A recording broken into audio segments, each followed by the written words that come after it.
Something I've heard a lot recently from various friends and family and in the YouTube comments section, oh, you're lucky. You don't know how lucky you have it. You don't need any help. You're so lucky.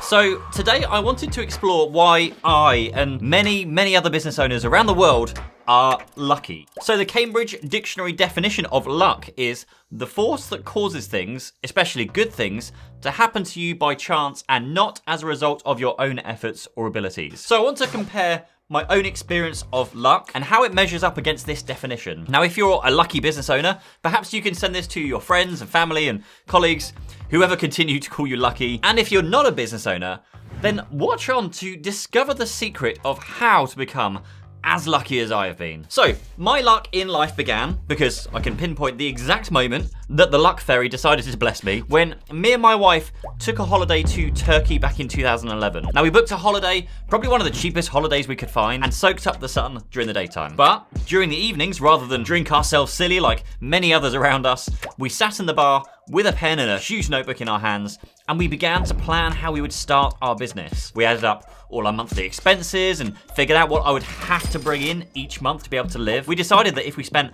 as little as we could and shopped for like all the basics foods for as long as we needed to, like no partying with our friends, no holidays, no drinks, nothing unnecessary, then we could just about do this. So we went home from our holiday, I handed in my notice, and that is when our journey of pure luck started. Now on day one, I printed off flyers and went around all of the local business estates, introducing myself, handing out flyers and hoping that just one of them might become a customer, which as an introvert wasn't the most comfortable thing for me to do, but needs must. I worked evenings, I worked weekends, I worked non-stop to get my first few clients. Now my first clients actually hired me to design them a website, which I did, and then I funneled that money back into the business to grow it, all whilst taking as little money as possible so we could grow the business. Now it was around about 6 to 10 months in before we had signed up a good few clients who, paid us monthly before we could start actually taking a proper salary again. Back to what I was earning before in my last job. 6 months of non-stop work. This is basically the same story I hear for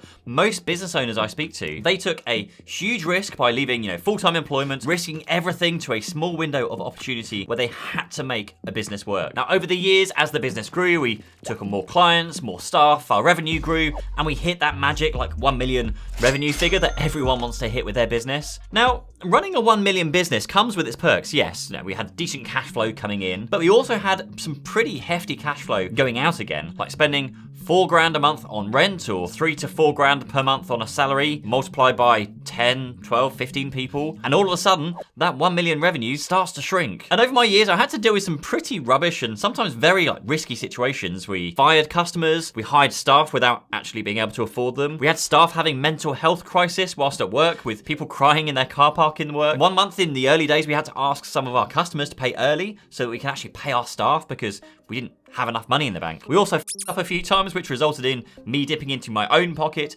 and putting things right for clients to the tune of thousands and thousands of pounds. There was even one issue that cost me £30,000, like 30 grand, because of an issue that wasn't anything to do with us being at fault. But since we got bad legal advice at the time, we couldn't really do much about it. Now, I remember taking a phone call from one of our clients whilst on holiday, whilst walking on a beach and pushing my newborn son in a pram, whilst someone was shouting at me down the phone because of an issue with their systems. But luck.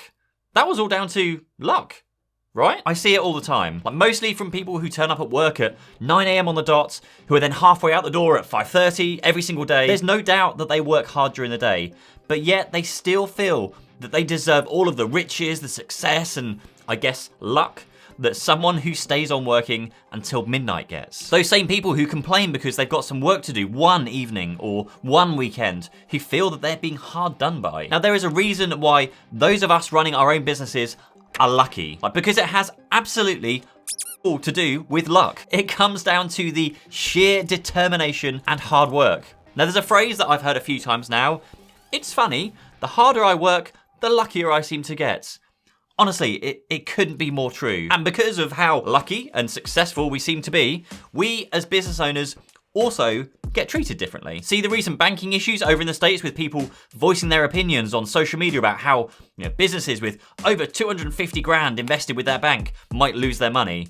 Well, they've got 250k. It's all right for some. They're lucky. They can afford to lose their money. But that 250k might cover just a month of their staff salaries. Because of how lucky I am, nobody has looked after our kids in 7 years. Because we are so lucky. We don't need any help, apparently. Now, me and my wife have had just one night off in 7 years because we're lucky. So I'm sorry, but I'm a bit of a tough love kind of person. If you think that everyone else around you is lucky, if you're miserable in your job, or if there's a problem in your life, then do something about it. It's not luck that helped me or anyone else around me build our businesses. It's not luck that helped me grow my YouTube channel to the position it's in today. Like for me, that luck was 10 years of hard work, working my ass off to build the business. For me, that luck was 3 years of uploading videos every single week to YouTube.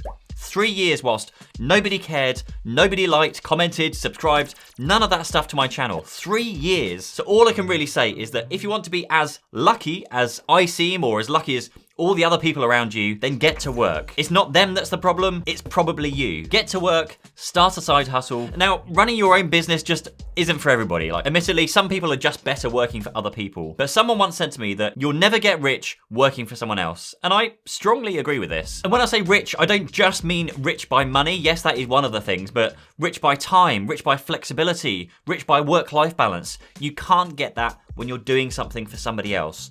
Do it for yourself. So going back to the Cambridge Dictionary definition of luck is the force that causes things, especially good things, to happen to you by chance and not as a result of your own efforts or abilities. I think that the more you work hard, the more you put yourself into unusual situations by taking risks, and then yes, the more luck you will then find. But luck in this sense also comes with risk. So next time you go to call someone lucky, take a long, hard look at what else might be going on behind the scenes, the hours they've put in, the sacrifices they've made to get where they are, the significant amount of time and money they've invested into learning their skill or their trade that allows them to be as lucky as they are today.